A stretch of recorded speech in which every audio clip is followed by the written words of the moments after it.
नमस्कार, आप देख रहे हैं YBN बिहार झारखंड और मैं हूं आकाश तिवारी। क्या बिहार में अब जमीन जायदाद से जुड़े आपके काम कभी पूरे नहीं होंगे? क्या आप जानते हैं कि आपके अंचल कार्यालय यानी ब्लॉक से लेकर जिला मुख्यालय तक सन्नाटा क्यों पसरा है?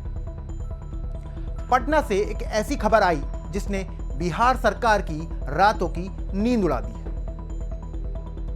एक तरफ बिहार के राजस्व अधिकारी अपनी मांगों को लेकर महा हड़ताल पर हैं, तो दूसरी तरफ सरकार ने कोर्ट कचहरी के चक्कर काटने वाला आम लोगों के लिए एक नया फरमान जारी कर दिया है।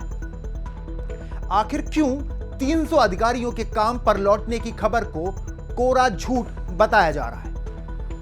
क्या बिहार राजस्व सेवा के अधिकारी अब सरकार से सीधे टकराने के मूड में हैं? और सबसे बड़ा सवाल, जब अधिकारी हड़ताल पर हैं तो क्या अब आपके जमीन के मुकदमों का फैसला AI यानी चैट GPT और जेमिनी करेंगे?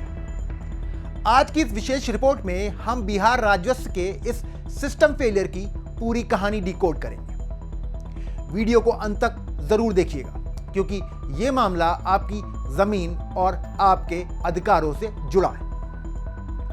दोस्तों, पटना में बिहार राजस्व सेवा संघ और बिरसा यूनाइटेड संयुक्त मंच के बैनर तले एक महाजुटान कॉन्क्लेव हुआ। इस कॉन्क्लेव में जो फैसला लिया गया उसने साफ कर दिया है कि यह लड़ाई अब लंबी खिंचेगी। 9 मार्च से जारी सामूहिक अवकाश को अब अधिकारियों ने अनिश्चितकाल के लिए बढ़ा दिया है। अधिकारियों की मांग बहुत साफ है। जब तक DCLR deputy collector land reforms के पद पर राजस्व सेवा के अधिकारियों की वापसी नहीं होती, तब तक वो काम पर नहीं लौटेंगे। अधिकारियों का आरोप है कि सरकार ने जो हालिया कैबिनेट फैसला लिया है वह न सिर्फ पटना हाई कोर्ट के आदेश की अवहेलना है बल्कि उनकी सर्विस नियमावली का उल्लंघन भी है। उन्होंने चेतावनी दी है कि अगर सरकार नहीं मानी तो बिहार के 100% राजस्व अधिकारी सड़कों पर होंगे। अब आप सोच रहे होंगे कि आखिर यह सारा विवाद शुरू कहां से हुआ? तो मामला 29 जनवरी 2026 के उस कैबिनेट फैसले का है जिसमें DCLR के पदों को राजस्व सेवा से छीनकर बिहार प्रशासनिक सेवा BAS के अधिकारियों को देने का प्रावधान किया गया। अधिकारियों का कहना है कि यह फैसला माननीय उच्च न्यायालय के उस आदेश की सीधी अवमानना है जिसमें साफ कहा गया कि इन पदों का राजस्व सेवा की अनुभवी लोगों को ही बैठाया जाएगा। राजस्व अधिकारियों का तर्क है कि जिनके पास राजस्व मामलों का विशेष प्रशिक्षण नहीं है उन्हें इस पदों पर बैठाना आम जनता के साथ अन्याय है। इससे न केवल सर्वंग कैडर का मनोबल टूटा है बल्कि जमीन विवादों के निपटारे में भी देरी होगी। यह लड़ाई सिर्फ एक पद की नहीं बल्कि बिहार प्रशासनिक सेवा और बिहार राजस्व सेवा के बीच वर्चस्व की एक पुरानी जंग है। राजस्व सेवा के अधिकारियों का कहना है कि वे जमीन के मामलों के विशेषज्ञ हैं, उन्होंने इसकी ट्रेनिंग ली। वहीं प्रशासनिक सेवा के अधिकारियों को इन पदों पर बिठाना उनके करियर की तरक्की के रास्ते बंद करने जैसा है।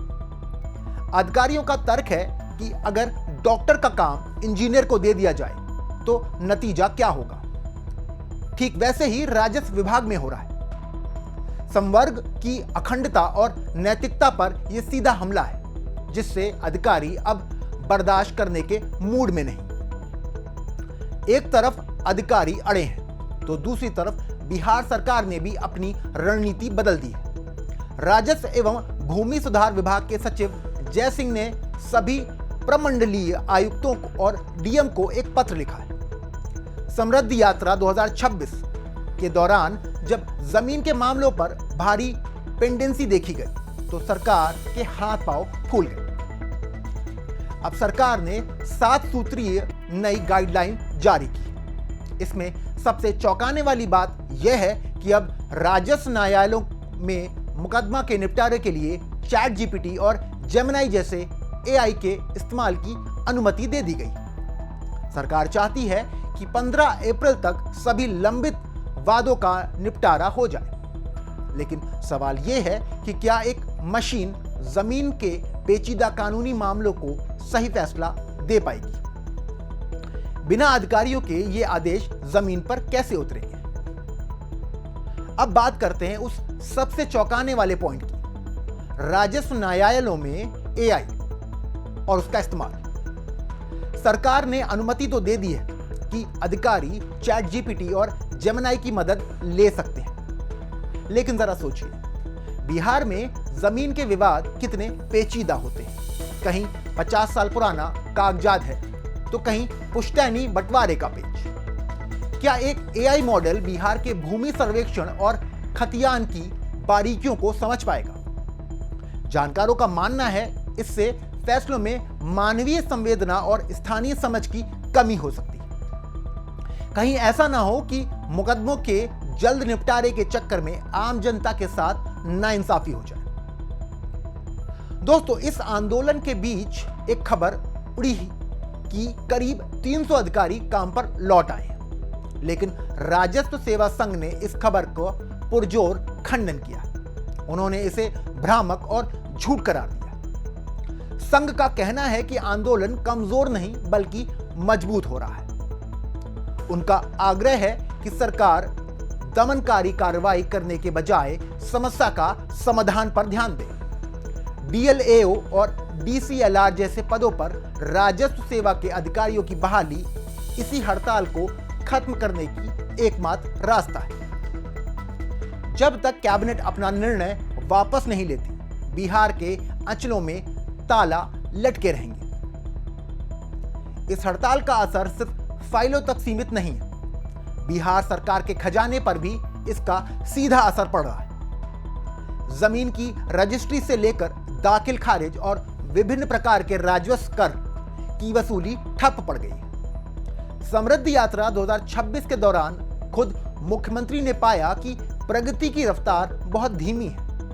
अगर यह हड़ताल 15 अप्रैल के बाद भी जारी रही तो बिहार के विकास कार्यों के लिए फंड जुटाना मुश्किल हो जाएगा। सरकार एक तरफ सख्ती दिखा रही है, लेकिन दूसरी तरफ उसे भी पता है कि बिना इन अधिकारियों के राजस्व का चक्का घूमना मुमकिन नहीं। तो दोस्तों, इस पूरी लड़ाई में पिस कौन रहा है? वो आम आदमी जिसे दाखिल खारिज करवाना है, वो गरीब किसान जिसका मामला कोर्ट में अटका है। एक तरफ अधिकारियों की अपनी अस्मिता की लड़ाई है, तो दूसरी तरफ सरकार की जिद और एआई के सहारे काम चलाने की कोशिश। क्या नीतीश सरकार राजस्व अधिकारियों की मांगे मानेगी? क्या 15 अप्रैल तक मुकदमों का निपटारा हो पाएगा? अपनी राय कमेंट बॉक्स में जरूर दें। बिहार की हर ऐसी ही इनसाइड स्टोरी के लिए YBN को अभी सब्सक्राइब करें, वीडियो को शेयर करें ताकि सरकार तक आपकी आवाज पहुंच जाए। मिलते हैं अगले वीडियो में, तब तक के लिए जय हिंद, जय भारत।